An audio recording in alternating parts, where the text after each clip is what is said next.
Annie করার সময় আমি অ্যাকচুয়ালি ৪ মাস অন্য কিছু করি নাই।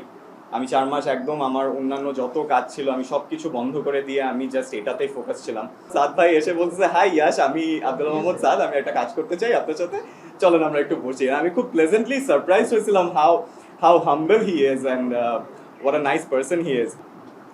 আমার এই প্রজেক্টের সাথে যুক্ত হওয়ার গল্প হচ্ছে, আমি একদিন ইয়াসির ভাইয়ের কাছ থেকে একটা কল পাই। তো ইয়াসির ভাই আমাকে কিছুই বলে নাই যে এটা কার প্রজেক্ট কি, কিছুই জানি না। So I went to meet him. তো উনি আমাকে একটা প্যারাগ্রাফের একটা সিনপসিস দেয় এবং দিয়ে বলে যে ইজ ইট ইন্টারেস্টিং। আমি বললাম হ্যাঁ, এটা ইন্টারেস্টিং। তো তখন উনি বলে যে ওকে, এটা সাদ ভাই বানাবে, he wants to meet you. তো আমি একদিন সাদ ভাইয়ের সাথে দেখা করতে যাই এবং আমি আসলে মানে সাদ ভাইকে আমি কখনো আগে দেখি নাই। আমি ওনার কাজ দেখছি and I was a huge admirer of his work.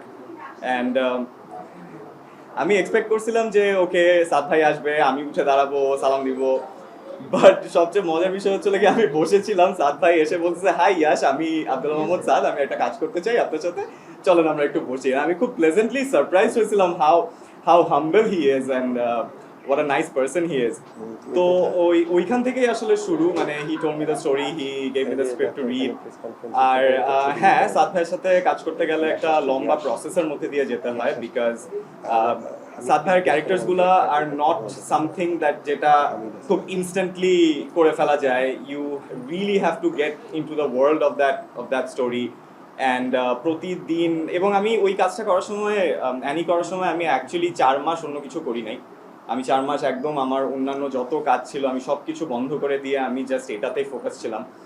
এবং মানে it was a magical journey for me, I would say, because আমি এইরকম ৩ মাস ৪ মাস ধরে একটা ক্যারেক্টারের মধ্যে থাকার এক্সপিরিয়েন্স আমার আগে কখনো ছিল না।